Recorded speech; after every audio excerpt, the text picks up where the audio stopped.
নামাজ না পড়ায় সবচেয়ে বেশি জাহান্নামে নেয় না, রোজা না রাখায় সবচেয়ে বেশি জাহান্নামে নেয় না, ওয়াজ মাহফিলে না আসায় সবচেয়ে বেশি জাহান্নামে নেয় না, দান সাদেকা না করায় সবচেয়ে বেশি জাহান্নামে নেয় না, কোরআন তেলাওয়াত না করায় সবচেয়ে বেশি জাহান্নামে নেয় না। তাহলে কিসের সবচেয়ে বেশি জাহান্নামে নেয় মানুষকে? সুইলা রাসূলুল্লাহ সাল্লাল্লাহু আলাইহি সাল্লাম আন আকসার মা ইউদখিলুন নাস আন-নার, মানুষকে সবচেয়ে বেশি জাহান্নামে নেয় কোন জিনিসে জিজ্ঞাসা করা হয়েছে।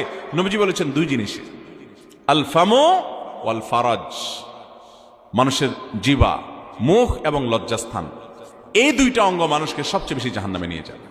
সবচেয়ে বেশি জাহান্নামে নিবে এই দুইটা অঙ্গ। নামাজ পড়ে, দাঁড়িয়েও আছে, কিন্তু ফেসবুকে তলে তলে জেনা করে, চ্যাট করে, এটা তো জেনা।